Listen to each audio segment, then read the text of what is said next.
Conservatives be like, damn, that's a weird looking chair. Hi everyone. Jordan Peterson got really mad that he got banned off Twitter.com. And now he has some thoughts on the Russia-Ukraine situation, which I hear are interesting. I want to dive into a Twitter thread where some of those takes are being shown, because I'm not watching a 50-minute Jordan Peterson video.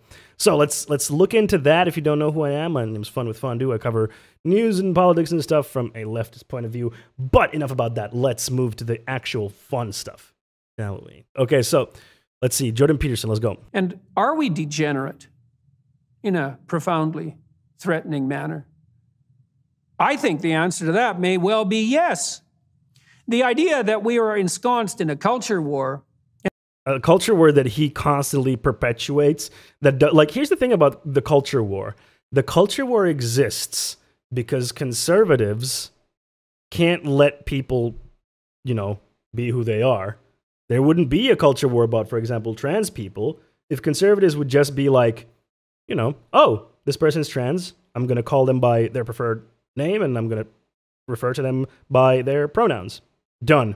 Like, there would be no problem. There would be no culture war. Like, they're the ones constantly perpetuating this culture war. They do it for money, obviously, yes, because they can grift and pump money out of it, obviously, yes, but they're the ones doing it. There wouldn't be any culture war if they didn't perpetuate it. And this whole idea of degeneracy is, it's really part of, like, Umberto Eco talks about it in Where Fascism, his essay about, you know, fascist traits.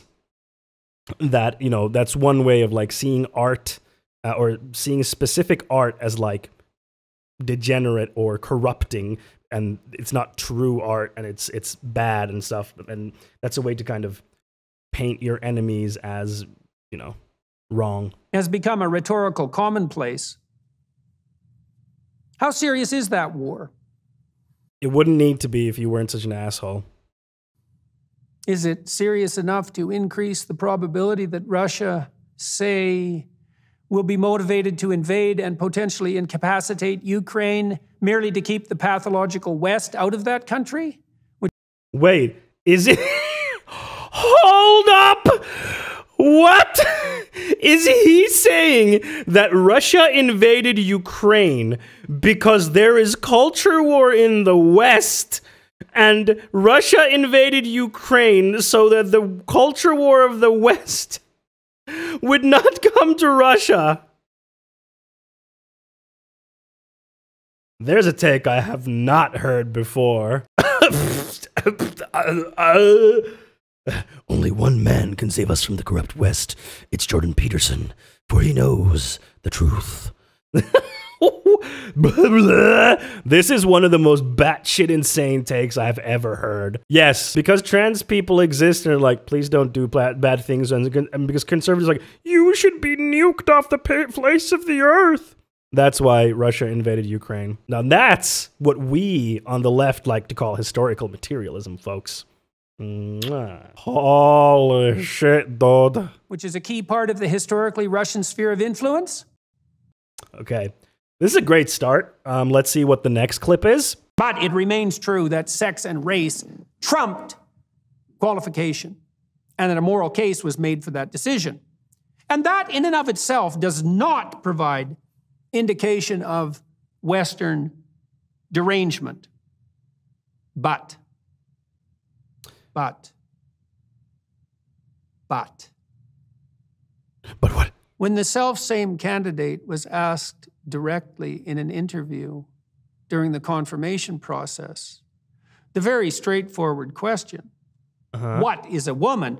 Which, granted, was a gotcha question, which only goes to show the severity of our current level of derangement, and so is no excuse for failure to answer. Conservatives be like, damn, that's a weird looking chair.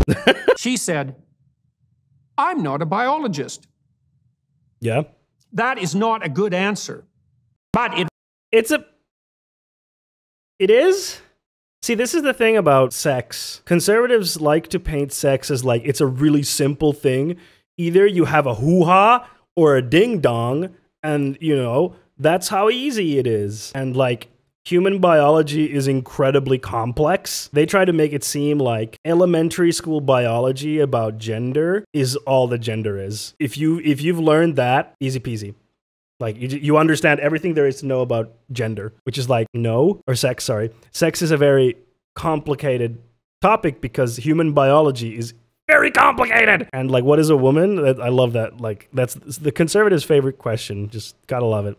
We were enjoined by the Biden administration and the woke allies it panders to shamefully and unceasingly to sell. Yeah, the Biden administration, they do love the wokes. They do love the SJWs. They love them so much that they didn't do much. But they do pander. They do pander, though. That's true. Celebrate the positioning of the desired nominee on the basis of the initial call for her nomination. I'm guessing he's talking about Kamala Harris. Kamala Harris. That is on the basis of her sex and race. I agree that like choosing Kamala Harris as Joe Biden's running mate, I'm pretty sure that race and gender did play a part in choosing her. It wasn't the only factor, but I'm sure that they were factors that were considered so that they could appeal to more liberal people. Sure. At precisely the same time that we were also enjoined to remain entirely dubious, again on moral grounds, that any such category as sex even validly existed. See, here's the thing, Jordan. Sex does exist. Like, people on the left are not saying sex doesn't exist at all. It certainly does, but it's more complex than what we are led to believe. And to make this very crude separation, I know it doesn't work perfectly. I know it's not great. Sex being the biological side of things, and then gender, which is our societal construct. What are the expected behaviors of men versus women, et cetera, et cetera. Those are the conversations we're like, nope, sex doesn't exist. Everyone's just a amorphous gray blob. Like, that's not happening. No one's saying that. And Q, like, I saw this one person on a forum who once posted this. Yeah, okay, whatever. There is a principle. The principle of non-contradiction, acceptance of which, in principle, serves as one of the foundations for the practice of discourse itself. That principle is the assertion that it is fundamentally unreasonable, irredeemably irrational, to claim that A and not A are identical. Why? Well, because... But no one's claiming that. Like, no one is claiming that these things are identical. We're just saying that these things are different. Or sorry, these things are more complex, and that the differences that we make between men and women, I know, gender is more complex than that, but the differences that we make between men and women are a lot of our own making. Like, this is a common misconception when people talk about how leftists view sex. It's not that we don't believe sex, or there aren't differences. It's not that we don't believe there are differences between sexes. There are. Of course there are. Between men and women, there are physical differences. Yes, there are. Absolutely. But a lot of the things that we expect from men and women, and that we assume that are masculine and feminine traits, those are things that we have ourselves constructed and decided and have nothing to do with the biology of things. We've just decided that, men should be like this and women should be like that. And it has nothing to do with biology or whatever. We just decided it. And those are differences that do not exist. We made them up. But that doesn't mean that there aren't any differences. There are. Of course there are. Because if you can claim that a thing is what it is and what it is not simultaneously, then you can claim anything whatsoever. Reality can be whatever I want. I just had to do it. I had to do it to him. And if you can claim anything whatsoever as true, then it is impossible to talk with you. You have departed from the sphere of reason. But again, like, no one's saying that men and women are exactly identical.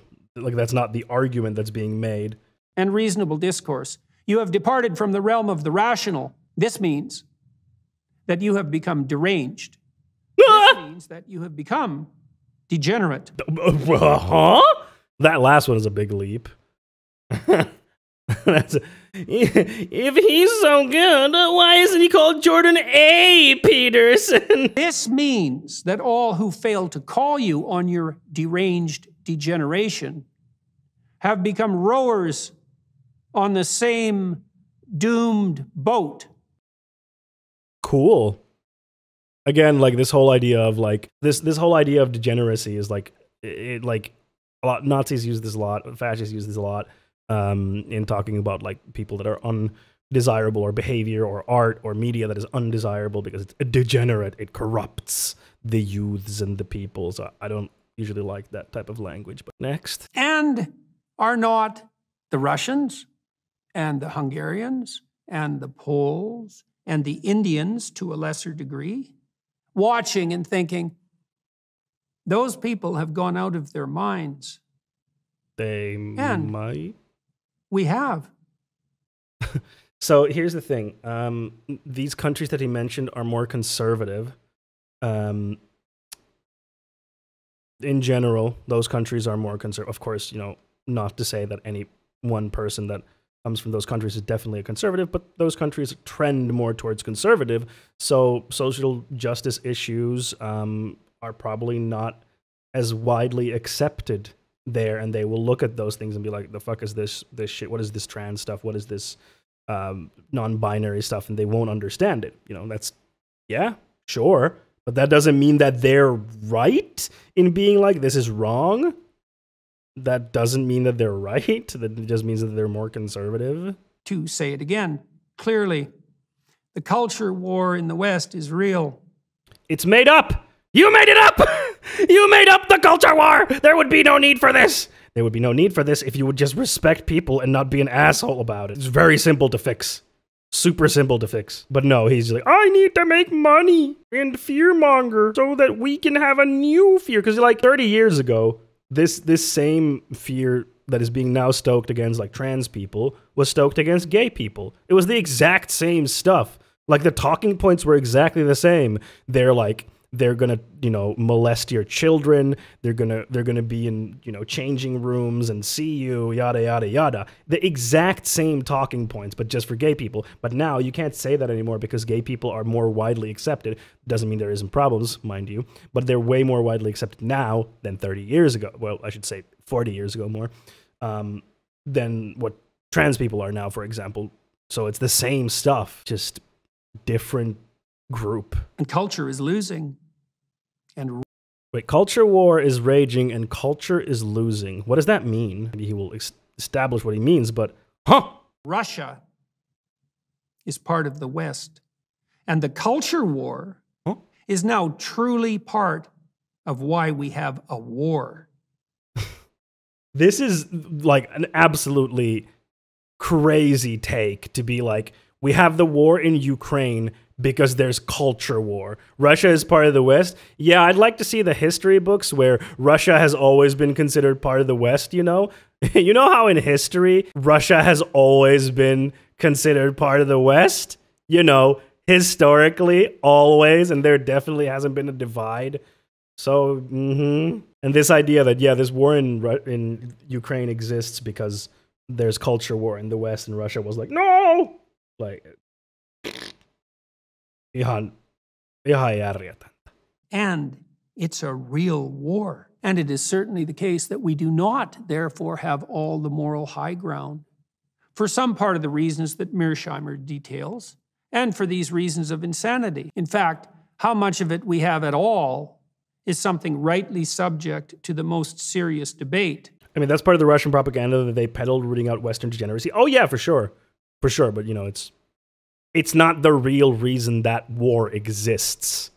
That's just like, we need to come up with a reason for the war, you know? And so the Russians believe that they have a moral duty, and that they have the highest moral duty to oppose the degenerate ideas, philosophy, theology of the West. And there's something about that that is not wrong. And he said what? He said what now? I didn't take Jordan Peterson for a Putinist, but well, here we are. I guess he's a Putinist now. He's like, you know what? There's something to say about Russia committing war crimes and murdering people in Ukraine. There's something to be said about that. No, there isn't. What they're doing is terrible and wrong, and they have no right to do that. Yeah, access to the Black Sea is also important, yes. But what this is like, Jordan, no.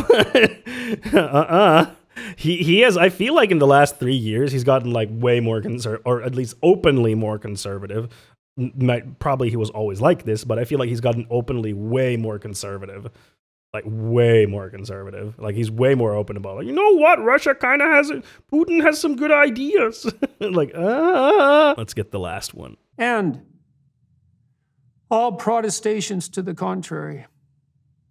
None of us give a damn about Ukraine. And never have. I mean, Remember the Holodomor? Almost. Do you even know what it was? And I mean, like, sure, a lot of people didn't care about Ukraine before, but to say that no one cares now is not really right. People care about it now because stuff's going down there now. But we should have cared more earlier. Yes, absolutely. But this is a weird, like, you don't even remember the whole Holodomor, so you can't actually care about Ukraine. Your tears are fake. You're a fake liberalist. So yeah, okay. Jordan went on some interesting tangents there. Some very interesting thoughts, truly. I'm glad I didn't watch the whole 50-minute thing because that would have been painful. But hey, now you know some of Jordan Peterson's thoughts on Ukraine and Russia. He thinks that Russia is doing what they're doing in Ukraine because of the culture war in the West, and that is actually kind of okay in some degrees, at least. In some degrees, Jordan thinks that's okay. Which is, no, like, if Russian propaganda is saying that that's why they're doing it, of course they're not doing it because of the culture war and degeneracy from the West. They're doing it because they want natural resources and they want strategical access to the Black Sea, etc., etc. And there's smaller reasons, but, you know, those are the main reasons, because we have to look at this from a materialist, historic perspective. That's how we have to look at this. Not this, like, amorphous blob kind of bull hawk. Anyway, once again, a wonderful Jordan Peterson take. If you enjoyed this video of mine, please do hit the like and subscribe buttons down there, because that helps out the video to spread in the algorithm that is YouTube. And leaving a comment down there, you should say, like, Jordan Peterson is wrong. Write that down in the comments. That also helps the video spread, and that would make me very happy. And right now on the screen, you should see another one of my videos, which you should definitely check out. It's a good video, I promise. But until next time, then, thank you very much for watching my video, and I'll see you then. Bye-bye.